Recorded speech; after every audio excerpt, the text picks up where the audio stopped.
interpreted. So please take that into consideration while presenting. If you do have questions regarding the topics that will be addressed in this session, please type them into the chat. And since this session should take an hour, we should end at 2. So each presentation should take 10 or 15 minutes. Then we will have time for brief discussion, depending on how long your presentations will be. And okay, I think that's all technical information we need. And so the first speaker is Maho Fukuno from the Australian National University. And she will be talking about humanizing translation practice, a proposal for a virtue-based pluralist approach to translator ethics. So welcome, dear colleague, and the floor is yours. And we can already see the presentation. Thank you. Can you see my screen? Okay.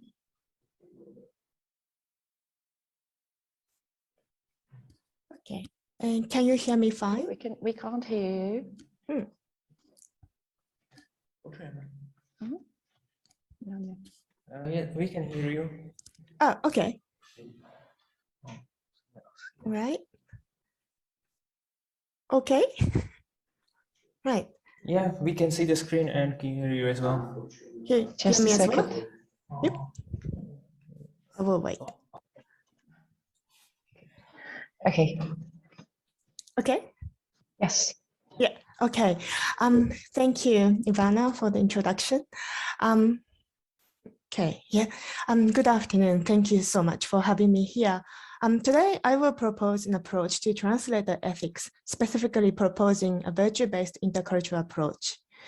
My tentative conclusion is that this approach to ethics can humanize translation practice, and this is part of my PhD project here in Australia and grounded in the context of my current environment. So that means in Australia, researching, teaching, working in translation from English into Japanese. So the aims of this talk are to share my thoughts and ideas of this approach and to receive feedback and thoughts from your perspectives and environments.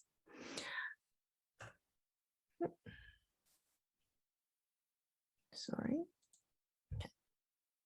I will first start by explaining some problems I'm trying to address by drawing on the Australian context. Second, I will propose a virtue-based intercultural approach by drawing on Chesterman's work on virtue ethics in translation and extend it to the intercultural and ethical pluralist space and possibility. When doing that, I will draw on the comparative case of the virtue of empathy in Anglo and Japanese cultures. Finally, I will conclude by explaining how the proposed approach is going to help humanize translation practice and what I mean by that. The problems I'm trying to address can be framed as a gap between, on the one hand, diverse personal ethics, and on the other, the external ethics that are perceived as uniform and which I call a unified role image. As inscribed in many codes of ethics for translators, the ethical principle of impartiality and neutrality is widely shared in the TNI community and surrounding stakeholders. Related to that principle of impartiality is the common notion of translator invisibility. So these are reflected in the metaphors used for the role of translators, such as conduit, tube, bilingual ghost, machine, a black box, etc. So the beliefs and values concerning the image of an ethical translator are endorsed and shared not only by translators themselves, but also by the surrounding stakeholders, such as service providers and clients as institutions or individuals. So that means the ethical principles and underpinning beliefs form externally shared ethics and set expectations on the translators. Okay. On the other hand, as Lambert 2021 chapter and others argue there is much diversity in translator ethics. The diversity derives from various factors, for example, situational context, such as community interpreting and translation, court interpreting, literary translation, etc. Another factor may be the methods of ethical reasoning individuals may apply, namely, do we prioritize the rules or the utility and consequences? Also, even when we agree on the method of ethical reasoning, the interpretations of ethical notion or value may differ between individuals and cultures. And also importantly, the translators have their own personal beliefs, moral viewpoints. So in sum, in contrast with external ethics perceived as uniform, personal ethics are diverse in many ways. So to illustrate an institutional context constructing and sustaining external translator ethics in Australia, I want to show this example. In Australia, 3 main institutions are working to maintain TNI norms. 1, the National Accreditation Authority for Translators and Interpreters, called NATI, which is a certification body. 2, the Australian Institute of Interpreters and Translators, called OSIT, as a professional body. And 3rd, the NATI endorsed qualifications. They are university or vocational training programs. The OSIT maintains its code of ethics that is the most shared TNI code of ethics in Australia. And NATI certification exams include a component of their ethics as prerequisites to make sure all certified translators can be trusted to both know the OSIT code of ethics and possess the skills to apply them in practical situations. And NATI endorsed qualifications offer courses and classes on the OSIT code of ethics. So additionally, to work as a translator for government purposes or to be registered with service providers in Australia, we are usually required to hold a NATI certification. So those stakeholders and individual clients also share and feed into the external ethics, which are systematically maintained and reinforced by this triad of norm-sustaining institutions.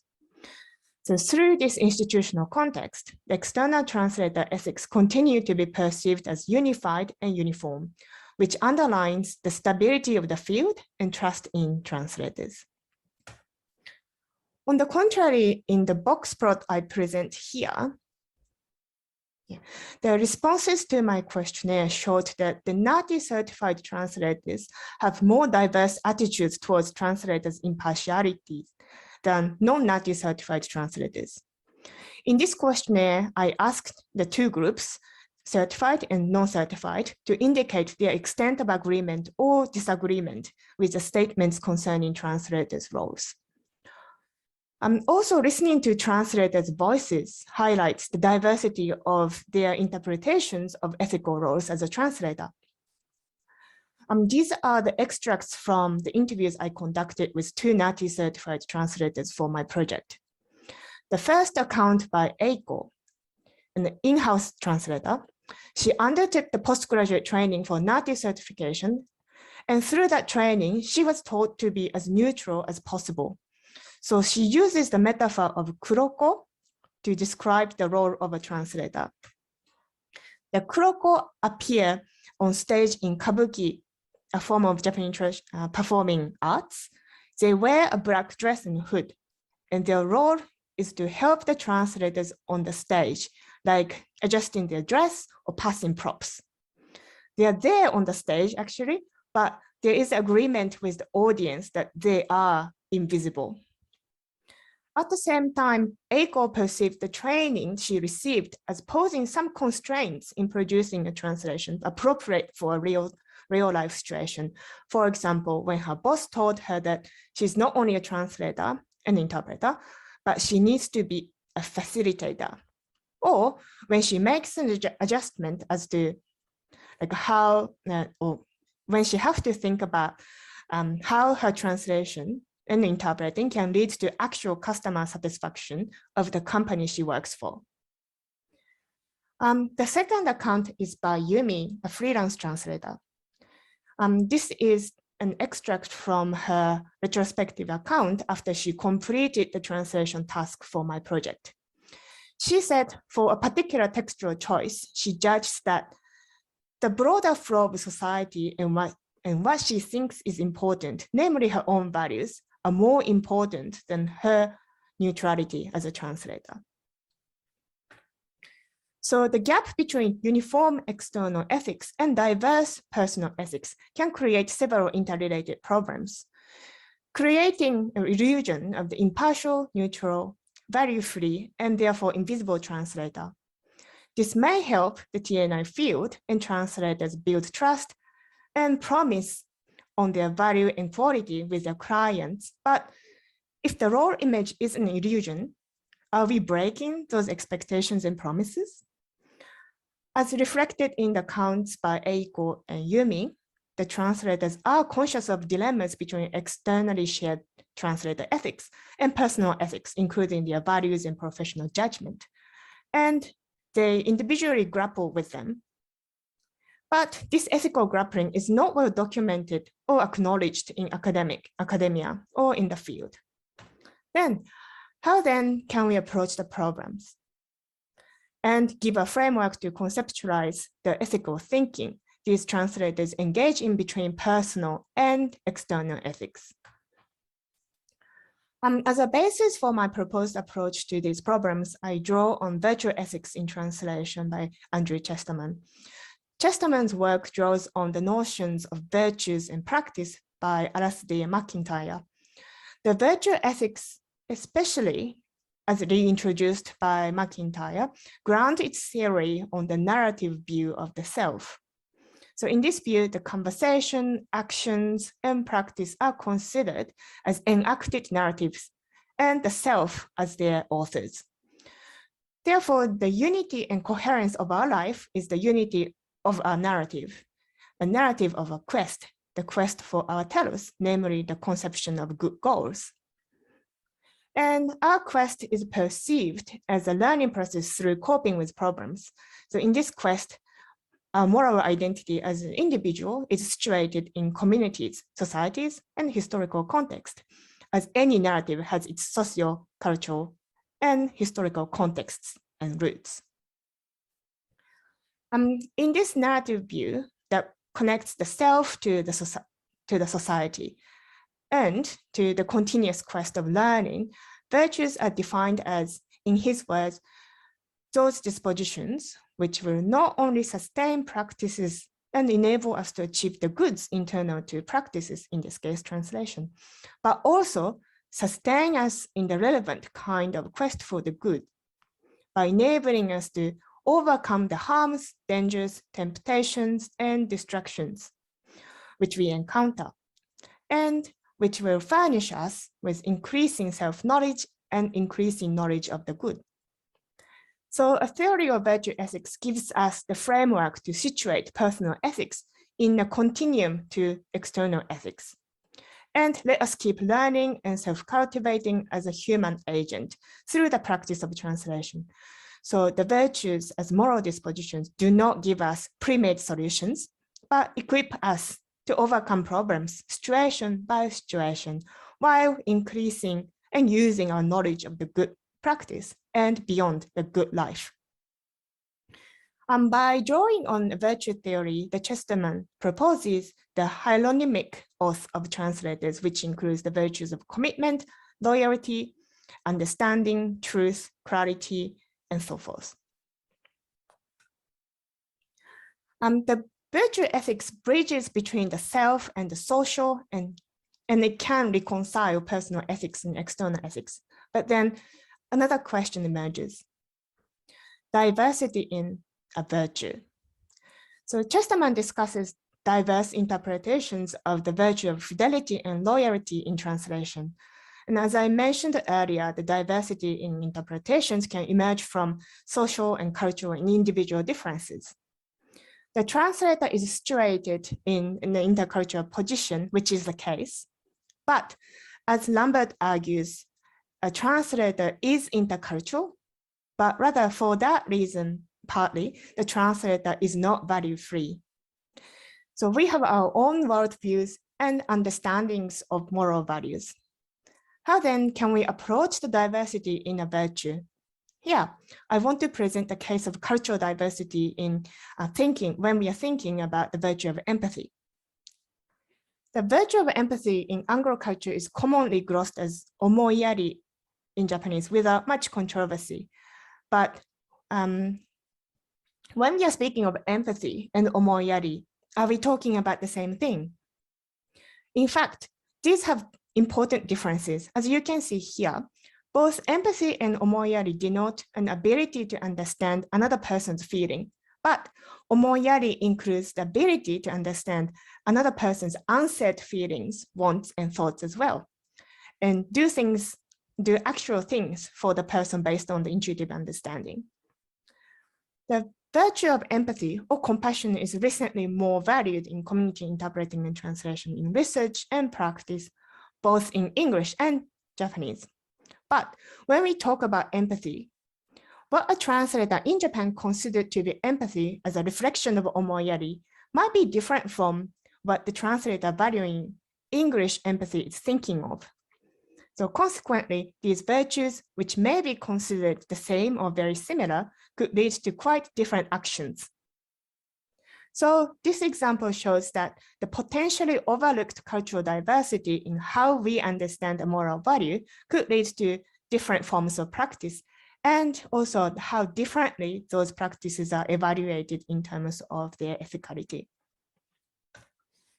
So in this kind of cultural and individual diversity, a hindrance to translator ethics.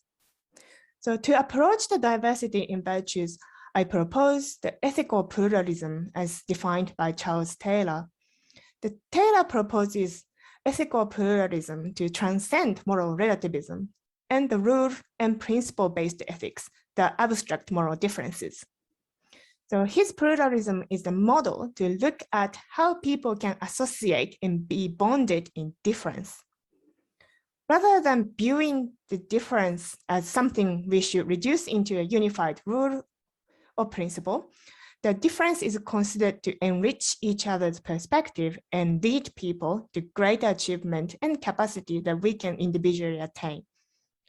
And understanding the other is also changing our own understanding of the self, leading to the mutual understanding, learning, and growth. So the differences are not a problem to be removed, but an opportunity for the teleological goal of mutual understanding, growth, and completion. So as reflected in Taylor's definition of interculturalism, through the lens of ethical pluralism to cultural, individual, and contextual diversity in virtues, I argue we can conceptualize professional translator identity and ethics as continuously evolving with the benefit from culturally and individually diverse personal ethics and diverse moral interpretations as well. In turn, translators' personal values and ethics can be also cultivated in interaction with external ethics and personal moral values upheld by other colleagues, clients, and those around us, rather than being raised or considered unethical. So for this moral self and mutual cultivations, translators are situated in optimal professional position to be able to access cultural, societal, and individual diversity day to day from their intercultural standpoint. So by way of conclusion, I argue this virtue-based pluralist approach to translator ethics can turn an ethical dilemma and problem into an opportunity. This is by humanizing translator practice in two ways. First, humanizing is used as a gerund grammatically, namely, this approach can illuminate humanity in the translator's professional and personal identity and practice, acknowledging the translator's agency, exercising their own moral values, emotions, and intercultural and interpersonal judgments to solve ethical challenges. And the translator can construct a coherent narrative constituted of social, professional, and personal values and purposes, and apply that holistic narrative to their professional practice and life beyond. Second, humanizing is used as an adjective. Translation practice can offer a translator an environment to do what I've just said and cultivate the moral self. And through translation practice, individual translators can seek to become a virtuous translator and virtuous person. So the translator training can be utilized for ongoing dialogue between individual and social ethics, learning from differences and transforming individual and professional identity. So this is the approach I wanted to propose today, where it is grounded and what I think I could achieve moving forward. I will further examine the philosophical consistency between the theory of virtues and ethical pluralism and interculturalism. Also more application to a range of ethically challenging situations in different cultural settings is needed. I also continue to analyze the interview responses on translator ethics and role images to extract moral characters that seems to be shared by the participant translators. And then hope to extend the humanizing approach to translator training and certification programs, particularly centering on ethical components that enable us to cultivate translator and human virtues. Okay. Thank you. Thank you very much, Maho. Do we have any questions? I can't see any in the chat, but maybe there's someone working on their question. If not, we have taken quite a bit of time from the sessions or already. So I suggest that if someone does have questions, please ask them in the chat. And Maho, if you will be so kind and answer through the chat as well. So thank you very much. Okay, thank you. Inspiring talk. And now I would like to ask or invite Büşra Yaman from Kirklareli University, and she will be talking about preliminary thoughts on pseudonymity and translated children's literature, the case of Turkey, 1960s, 1970s, so ideology, and that should be exciting. So Büşra, the floor is yours. Thank you for the introduction and the opportunity to present my work in progress, actually. Let me begin with sharing screen first.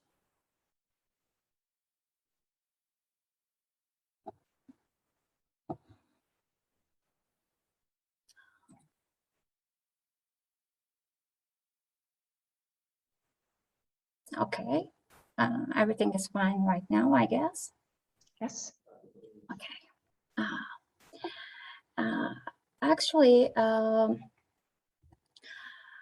first I'll give a background for the research, and actually in the modern world, the practice of anonymity in children's literature has on the whole been abundant, and translators of children's literature have finally achieved a degree of public recognition as professionals, even in Anglophone literary market, despite relatively increasing number of studies on translators of children's literature and a wide range of reflections and comments of translators on translating for children.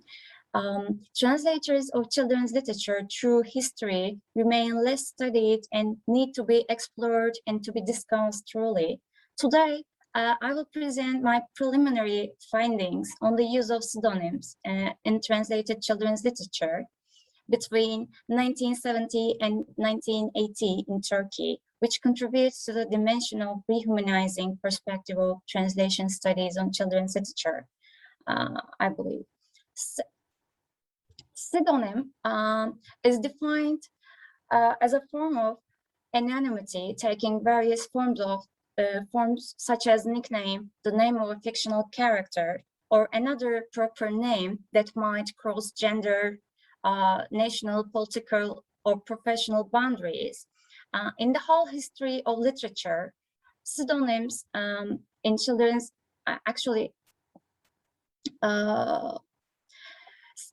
pseudonyms in children's literature, which abound even today for several reasons, were overlooked and underexplored, despite a strong interest in pseudonymity and anonymity in literature for adults.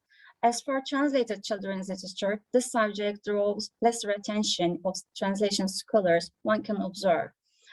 Here you can see some of the most popular pseudonyms used in children's literature, which constitutes a significant portion of world's children's literature, and naturally the translated children's literature in a given culture. And I'm sure that all you are familiar with them.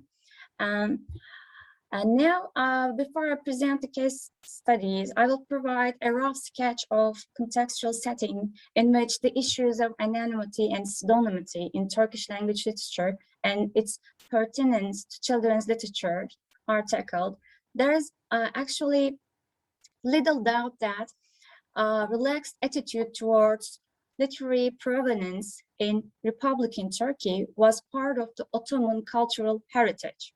Ottoman Turkish interculture was rich in translations and concealed translations and their various forms.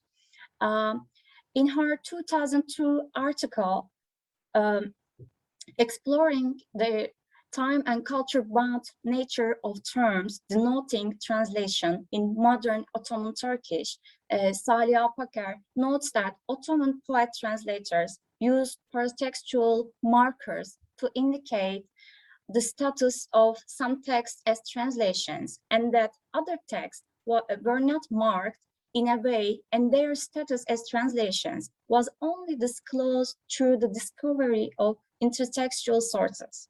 A similar situation continued to prevail in Turkey in the 20th century, and the literary habitus, which admitted, an unproblematic attitude towards the issue of authorship and textual provenance, was transformed mainly through the efforts by Turkish intellectuals who created and maintained a discourse on translation.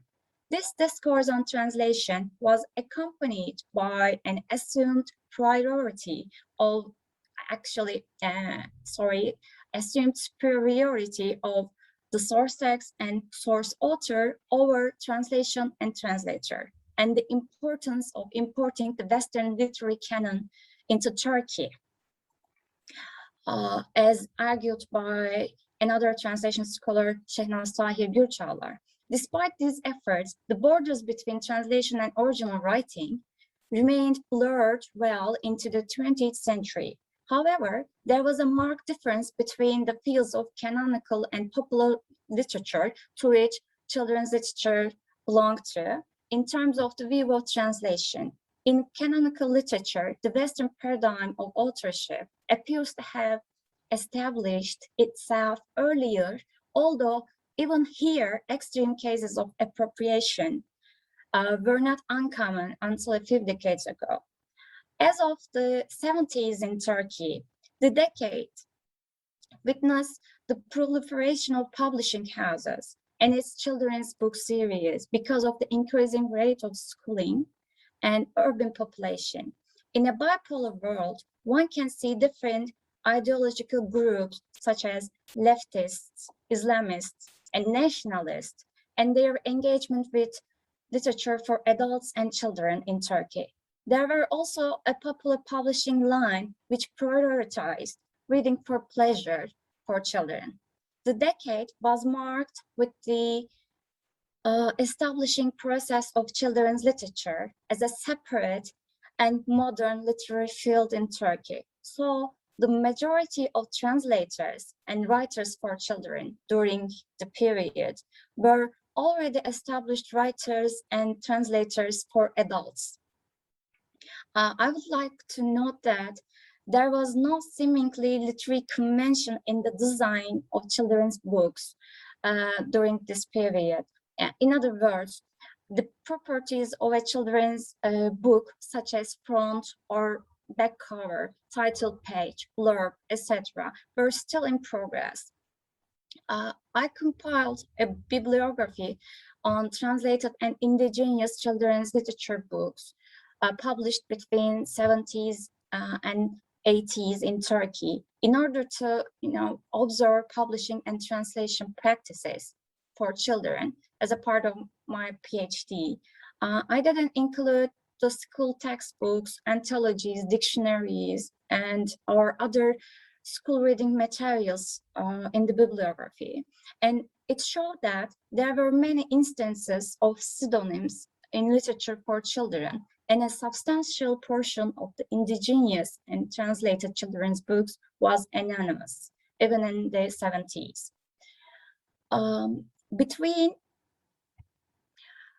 70 and 80 in Turkey, I found that 2,525 children's books were presented as indigenous books for children, and 92% of these books carried author signature, namely 8% of the indigenous children's books were published anonymously.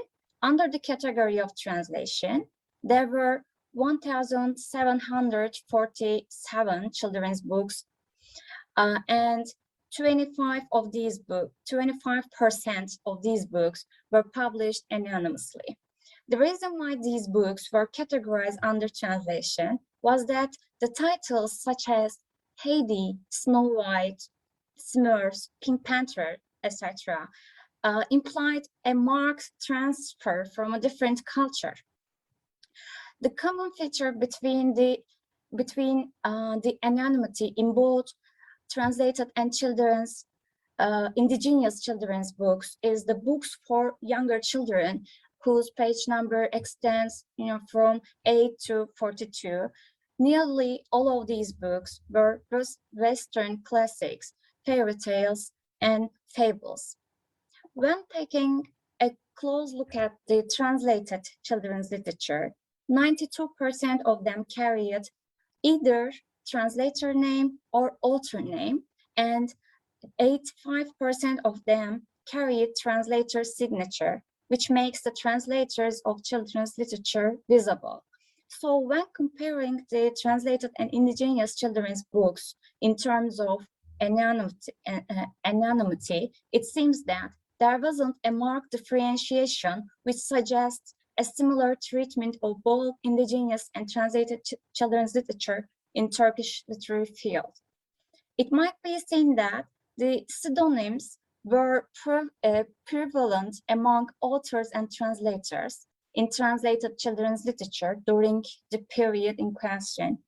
Here, I listed some of the pseudonyms used by the authors whose children's books were translated into Turkish during the period.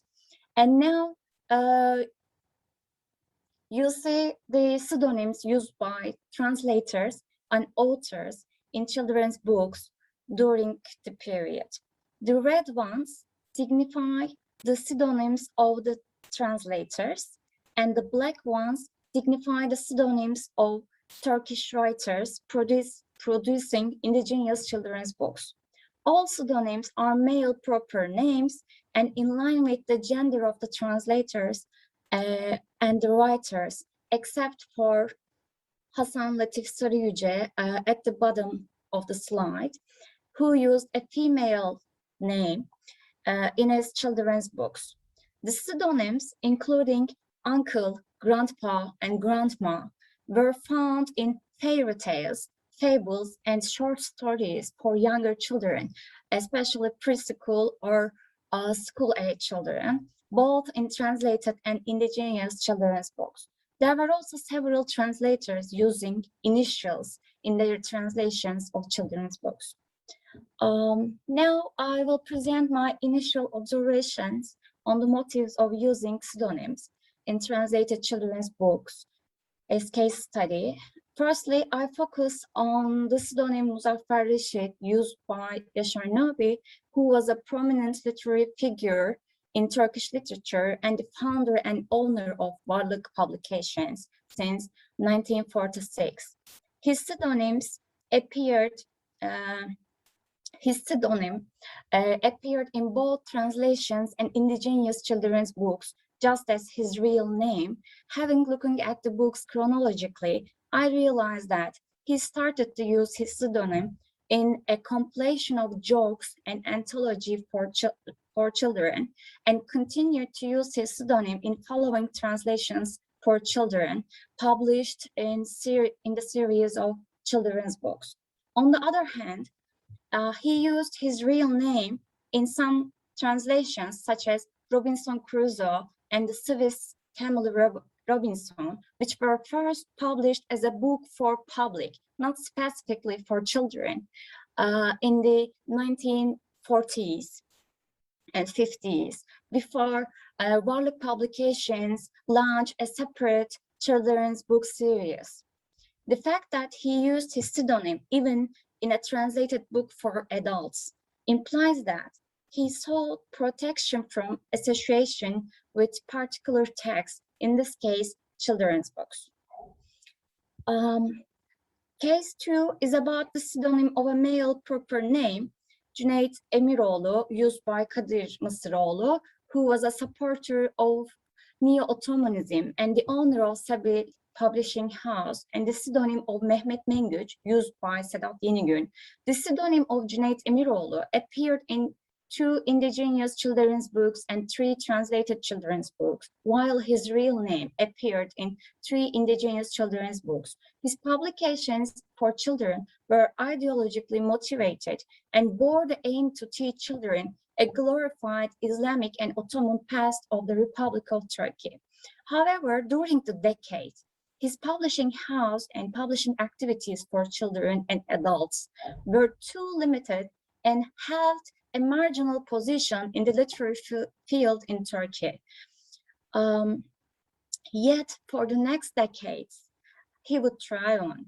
So, during the period heavily shaped by ideological wars, which was reflected in children's literature, the use of pseudonym of Mısıroğlu might suggest a tool of empowerment, an extension of his authorial or translatorial identity, which created an illusion of having one more translator or writer at his publishing house. Sedat Yenigün was one of the most popular figures of the Islamic movement in Turkey during the period, and at the same time, he was a literature teacher at a state school. His only translation of a children's book was published under his pseudonym, and he used several pseudonyms in his indigenous writings published in magazines during the period, which implies that he used pseudonym as a way to hide or protect himself from any criticisms or association with particular text. Lastly, I'll deal with the only female translator and writer, Tomris Uyar, who used a pseudonym in her translations of children's book. It is well known that she used the pseudonym R. Tomris in all of her writings, namely indigenous short stories and translations, before the 1970s, which marked the establishment of her authorial identity. After 1970, her translations and indigenous writings were published under her real name. So translation fulfilled a personal purpose and was a source of additional income for her during this period. So the pseudonym she used in her translations and writings functioned as an economic tool for her, we could say. And before concluding, my initial observations on using pseudonyms in translated and indigenous children's literature in Turkey suggest that there was no marked difference between the indigenous and translated children's books, and that overturns the traditional Western perception of the superiority of originality over translation. The majority of anonymity and some pseudonyms were appeared in short stories, for example, fables, tales, Western classics, and US cartoon figures. adapted, rewritten, told, etc. for younger children, which implies a hierarchical relationship between the genres of children's literature in terms of authorship and intellectual property rights in Turkey. The motives of using pseudonyms might include protection from criticism or association with particular text, which was related with the low status of children's literature, as argued by Zohar Shavit, and economic, tool, and psychological or ideological, suggested by the case of Kadir Mısıroğlu. Unveiling pseudonyms reveals a hidden history of translation for children and invigorate the enterprise of seeking the names of as many of these lost or veiled translators as possible and bringing them at least into the daylight. Thank you for your attention. And I would like to welcome any questions that will pop up in your heads. Thank you. Thank you very much for your presentation. And so, do we have any questions? Well, I should certainly have some questions, but I do not want to be getting ahead of someone. Well, certainly we'll be looking forward to the conclusions of this ongoing research. You haven't finished that yet, okay. So maybe just a question about your the percentages and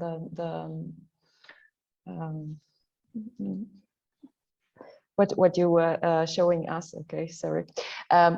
You said that there was only one female pseudonym that you discovered, but were there any female translators using male pseudonyms, or did I not get that?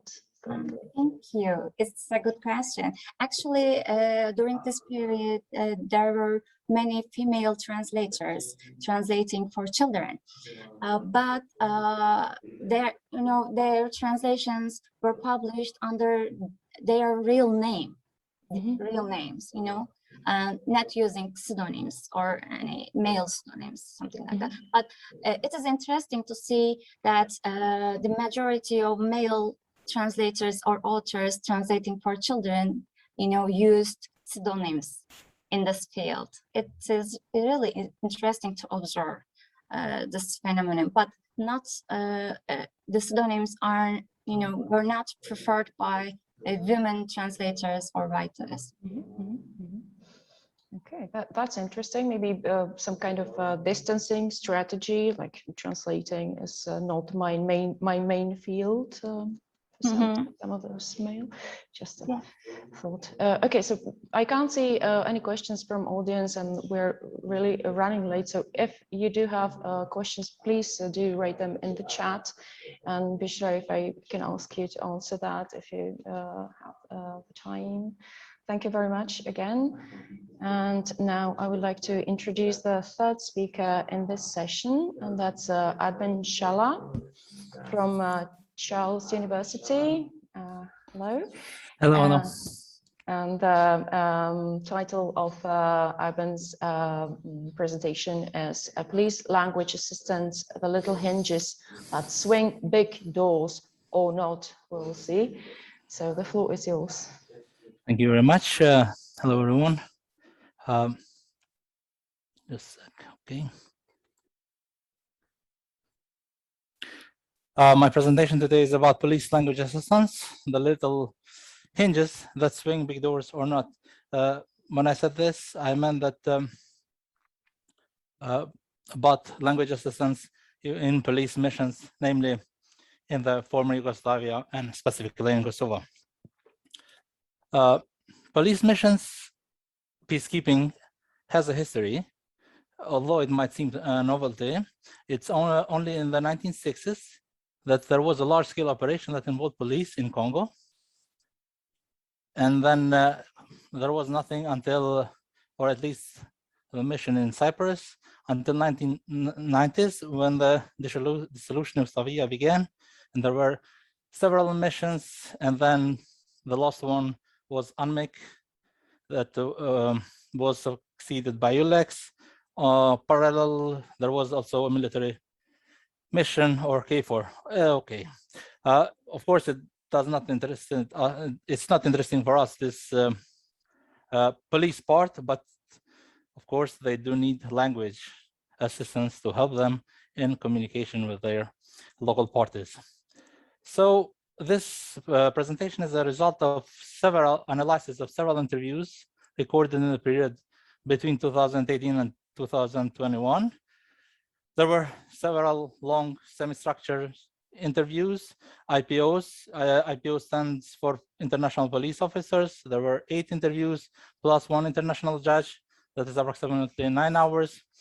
IPOs were mainly for War Crimes Investigations Unit, and then one was also in written form. Questions were sent in advance, and then answers were sent back. There were 12 interviews of language assistance, approximately 20 hours, plus 1 in written form. And of course, Kosovo police, local police, there were 4 interviews, approximately 8 hours. So all the 3 stakeholders were asked to give their definition or describe and give their definition of a language assistant based on their experience during the United Nations and European mission in Kosovo. This is based, actually, this aims to show that the signified of sign language assistant is different among the 3 stakeholders, or to put in simpler way, the understanding of this position or is different by the 3 stakeholders. So if we search the web for language assistance, it yields results only about teaching assistance. If you search for mission language assistance, it yields slightly better results, but not satisfactory. And for field mission language assistance, mainly results about UN missions and their agencies, but not in general. And of course, only about their job descriptions for the vacancies. So how do international police officers or IPOs see language assistance? For them, language assistants are people who assist with language. Of course, they focus only on verbatim translation interpreting.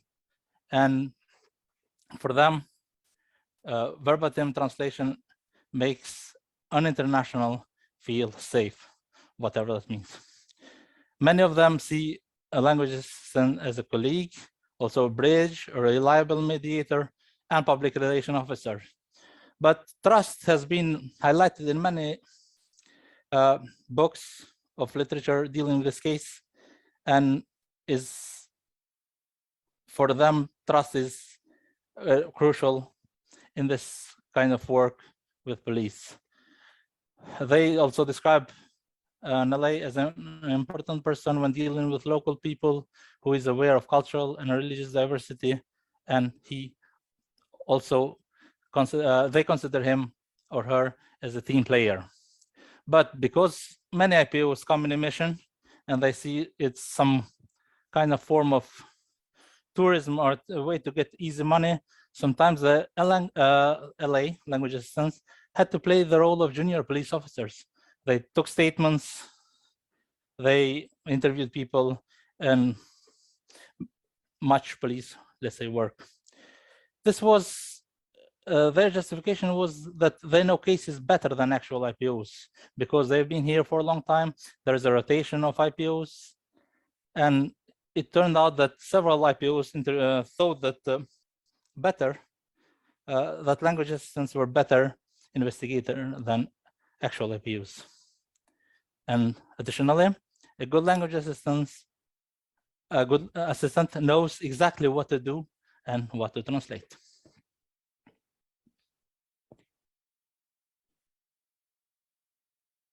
Okay. One element that makes an LA good is that they do help winning witnesses. This usually is true with witnesses of the same ethnicities, against the perpetrators of other ethnicities. In other cases, witnesses asked for the allies that that their testimony best benefited to, or let's say, to adversary side or other side. Allies know how to approach witnesses, usually in war crime cases, especially those who experience the war, and know how to deal with people who suffer from PTSD. But there is also some other IPOs that refer to allies as a tool. That is usually with totalitarian or military-like police forces. These people ask also allies to help them in an unofficial capacity to do their personal errands, bargaining, and bartering, etc. For one at least, an Italian IPO, language assistant can generate the failure of an entire mission. But for that, cooperation is required, and a good ally provides positive and negative feedback to an IPO. Of course, there is this cultural element because allies understand nonverbal communication. So here is a definition by an IPO of a language assistant. He has a proper command of language. He's working with both oral and verbal. He's thorough. He's not guessing. He asks if he does not know something. He's a good team player. He's loyal, has a high level of integrity, and has a certain amount of social and emotional intelligence to be able to deal with different people, witnesses, internationals, locals, and of course, he has a respect for diversity and different kind of people wherever they come from. This was a definition given by former head of War Crime Investigation Unit, ULEX. Now, how do allies see themselves? For them, the big and foremost problem was that IPOs did not see any difference between them and core translators and interpreters. For several of them, language assistance means a lower status, a lower quality output that requires the intervention of a supervisor, to correct it, and etc. Also, when dealing in the field, because they had to go out in the field and shadow officers, the problem was that they were seen as informants. But as the time went by, they explained that they had no decision-making authority, and also defense attorneys explained to their people they were defending that LAs had nothing in their, let's say, accusation. Another element that is important for LAs is clear communication. He serves as a link, a bridge, and fuse. In contradiction with international police officers, LA said that they do tailor language. They do not translate literally. And in their translation, they comply with local conventions and traditions. And because they know culture, they maintain balance between cultures. And they did not, emphasize qualifications, but mainly qualities, and that is impartiality.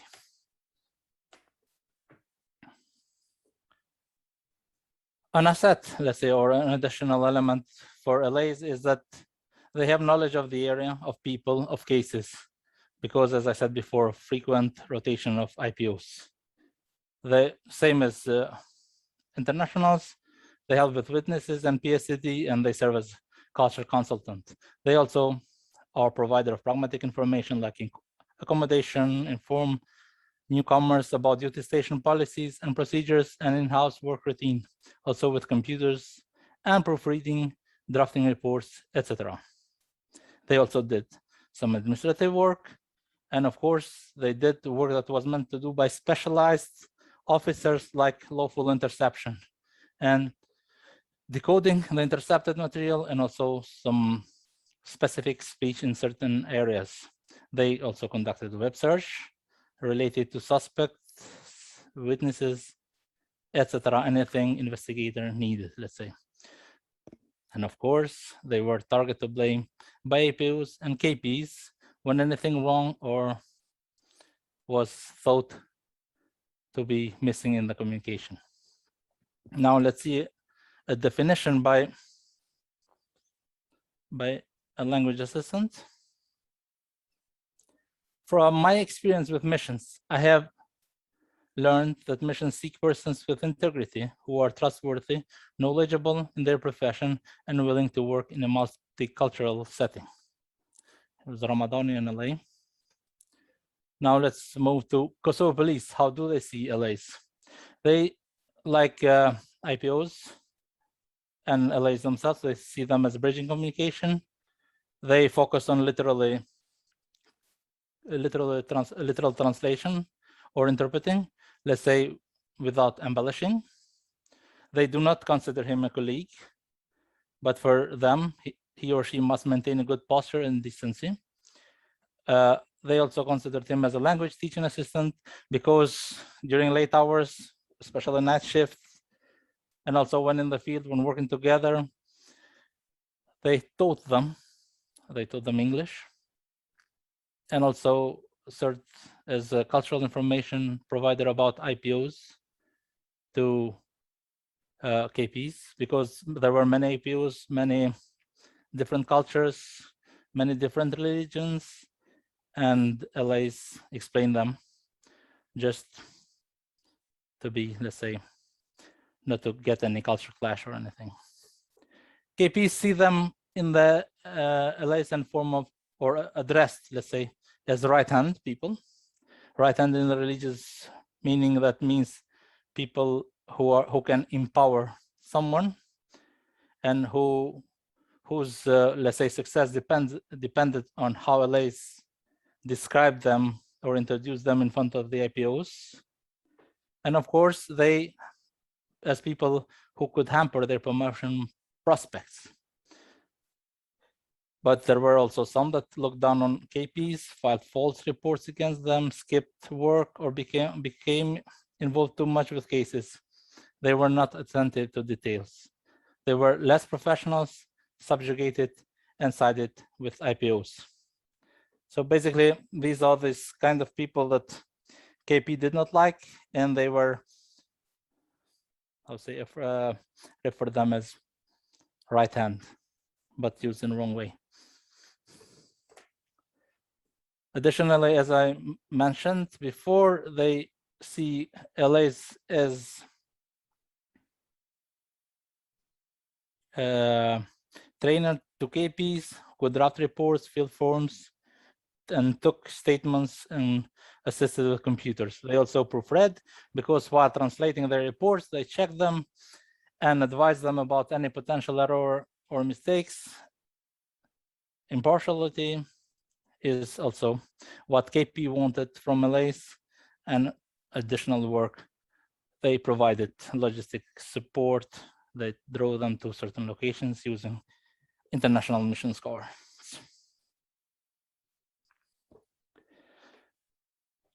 So they see them as a bridging communication. Okay, I already did this. Okay. Now let's see a definition by a KP officer. First and foremost, he or she must be a human. Sorry, there's a mistake. A human is used in the sense of humane, of adjective humane, as the rest will follow naturally if he's respectful. Thus, a proper and accurate translation, paying close attention to the details, because the police value accuracy. I think he should be an active, impartial person. He should be conscious of official legal aspects due to different terminologies. Then another value is his attitude, physiognomy. He should not be an ecstatic person. He should be not exuberant and must uphold official posture. Maybe he should be a Superman. Okay, so of all of these, this description, LAs, IPOs, and KPs agree on these following elements, like LA is a communication assistant or facilitator. He's a bridge, a trustful person, cultural mediator, minus language, because I do not agree on that, literal versus faithful. Assisted with reports and proofreading, and of course, they must maintain a professional posture. LAs and IPOs consider them agree, let's say, on colleague, on team player, helper and winning witnesses, know people and cases, and good with people who suffer from PSDT, assist in unofficial capacity with pragmatic information, roads, locations, and station procedures and policies. Impartiality is emphasized by LAs and KPs, also good posture and decency. IPOs and KPs focus on literal verbatim interpreting and translation. Only LAs said that they tailor and filter the output, administrative work, lawful, interception, decoder, no decision-making authority, default target to blame, etc. IPOs see them as tools, something as they refer to them as something sometimes during the interviews, or it, and they consider them as a key to success or failure of any mission. And KPs focus more on education and languages as a right hand influencer, etc. So based on this, I can, let's say, I try to reach to a definition of LA. Let's see, the language assistant is an unarmed civilian team member who works as a part of a police team or unit. He is entrusted with assisting police with language matters, both oral and written, in an impartial capacity, ensuring that the message is conveyed accurately and in accordance with language, cultural, and situational conventions, while always adhering to democratic police procedures and maintaining the secrecy of communication and information obtained as a result of his or her work. On the other hand, he may provide pragmatic assistance to police that does not adversely impact his impartiality or integrity. Thank you very much. Thank you very much, Arben, for a very intriguing topic you brought into this session. We are running late, but I would like to invite any questions. So how did you analyze the data from the interviews? Did you use any kind of software? That's a question from the audience. No, actually, I was initially, my plan was initially to use NVivo, but no, I only used, let's say, keywords that, or let's say answers when I asked them to describe or to give a definition of a language assistant. Okay, thank you. Any other questions? And sorry for any inconvenience. I arrived yesterday here, so in Prague, so I'm not properly settled yet. So yeah. Everything was all right. So since the roundtable discussion should be starting in 15 minutes, and I can see no other questions, I know this session was a bit more about presenting and less about discussing, but maybe that's a good thing because we had a lot of interesting new information. We've learned about various regions and various positions of translators and interpreters, somewhere between negative identities like black boxes, anonymous informants versus self-cultivating individuals, equal status of translated, non-translated literature, or overthrowing some deeply rooted hierarchies. And better international police officers than international police officers, if I remember correctly from your presentation. Yes, the language assistants. Yes. Okay, so thank you everybody for presenting and for listening and watching us. And see you, I hope, during we will see the roundtable discussion.